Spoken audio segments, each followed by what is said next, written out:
नमस्कार साथियों। आप सभी लोगों को लगता है कि ज़िंदगी बहुत ही आसान है, तो यह बिल्कुल आसान नहीं है, लेकिन इसे आसान बनाया जा सकता है। इन किताबों से जो जर्नी प्रारंभ हुई थी, इन्हीं किताबों से शुरू हुई थी साल 2013 से। साल 2013 से लेकर के अब तक अनवरत लक्ष्य प्राप्ति के लिए लगातार लगे हुए हैं, लेकिन उसमें कई सफलताएं और असफलताओं का दौर रहा। उन असफलताओं से भी सीखने का जो मौका मिला वो आपके बीच में रख रहे हैं। जैसा कि साल 2013 में जब एग्ज़ाम दिया था पहली बार पीसीएस परीक्षा, तो कुछ विशेष ज्ञान नहीं था, लेकिन प्रारंभ कर दिया था और साथियों के सहयोग से पहली बार प्री एग्ज़ाम दिया। वैसे निरंतर चलता रहा। साल 2016 में पहली बार पीसीएस मुख्य परीक्षा में शामिल होने का सौभाग्य प्राप्त हुआ। मुख्य परीक्षा भी अच्छी तरीके से दिया, लेकिन उसी दौरान नौकरी लग जाने के कारण उतना डेडिकेशन नहीं हो पाया, जिसके कारण अंतिम चयन से बाहर रहा।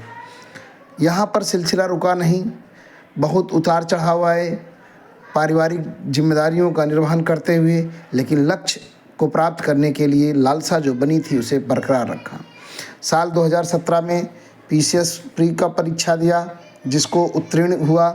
फिर 2017 मुख्य परीक्षा दिया, जिसे बेहतरीन तरीके से कह सकते हैं दिए, और इसमें भी फाइनल सिलेक्शन से बाहर रहे।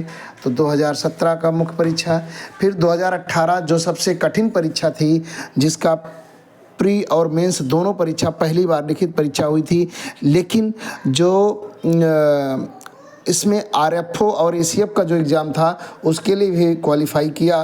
तो 2018 मेंस की परीक्षा जो ऑब्जेक्टिव फॉर्म में हुई थी, लेकिन वो है आरएफओ और एसीएफ का परीक्षा था, तो इसको दिया गया। ये दोनों पेपर थे, फाइनल सिलेक्शन नहीं हुआ। 2020 प्री का एग्ज़ाम दिया, फाइनल सिलेक्शन नहीं हुआ। 2021 प्री का एग्ज़ाम, फाइनल सिलेक्शन नहीं हुआ, जिसका ये सीसेट पेपर है, जीएस का पेपर है। और ये 2022 पुनः सीसेट और जीएस का पेपर, ये दोनों पेपर हैं। इस परीक्षा को भी दिया, नहीं हुआ। 25 का पेपर दिया, प्री और मेंस, नहीं हुआ। 2024 का पेपर दिया गया, प्री और मेंस, नहीं हुआ। लोअर मेंस महज 2 या 3 नंबर से बाहर हुए थे। प्री दिया, हुआ, मेंस दिया, फाइनल सिलेक्शन से बाहर हुए। तो ये अगर आप देखेंगे, ये 2023 का पेपर है, प्री का एग्ज़ाम, आरओ, पुनः 2023 री एग्ज़ाम जो हुआ आरओ, 2021 प्री का एग्ज़ाम आरओ, 2016 प्री का एग्ज़ाम आरओ, 2016 जीएस का paper RO, 69th BPSC 2000 Bihar public service commission का भी 3 बार एग्ज़ाम दिया, फाइनल सिलेक्शन नहीं हुआ। 69th, 70 और 71 2025 में भी दिया। पीटी 2022 के परीक्षा दिया, इसमें भी लगभग हमें लगता है कि ये 75 मार्क्स मिला था। हमें लगता है कि इसका जो है जो परसेंटाइल था 99 परसेंटाइल था। 2025 पीटी दिया है, इसका भी परसेंटाइल 74 नंबर मिला था, ठीक है। और ग्राम पंचायत अधिकारी मुख्य परीक्षा 2023, बीडीओ री एग्ज़ाम मेंस 2018 और बीपीओ का मेंस एग्ज़ाम।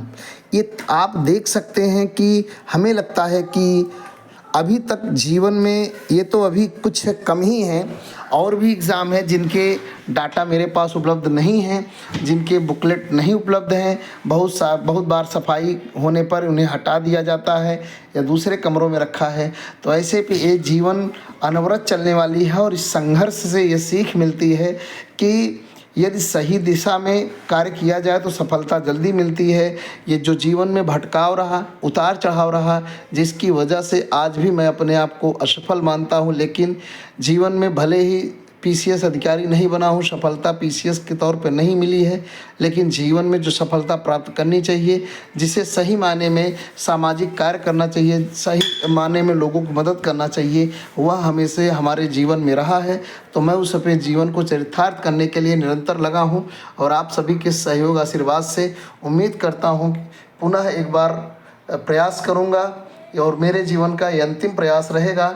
इसके बाद मैं सोच रहा हूँ कि अब परीक्षा देने के बजाय परीक्षा निकलवाने के लिए जो भी हमारे अंदर कमियां रही उन विद्यार्थियों तक शेयर करूं, जो कमी ना रह जाए और उनमें अपनी सफलता प्राप्त हो। कहते हैं ना, कई बार हमें अपनी कमियां नहीं दिखाई देती, लेकिन मैंने अपने अंतर मन से ये ग्रहण किया कि मैंने क्या कमियां छोड़ी हैं, उन कमियों को हमारे विद्यार्थी अपने जीवन में ना रखें और उन्हें सफलता प्राप्त हो सके। ये सभी के सभी जीएस के पोर्शन हैं, यहाँ पर की कॉपियाँ हैं और यहाँ पर आप देखेंगे तो ये सभी के सभी मैगज़ीन्स हैं। जितनी भी मंथली करंट अफेयर की मैगज़ीन होती है सभी को रखा गया है। ना जाने कितनी मैगज़ीन, ना जाने कितने 2013 से लेकर के 2026 तक ना जाने कितने हज़ार रुपए की किताबों को खरीद करके सजोया, लेकिन सफलता नहीं मिली।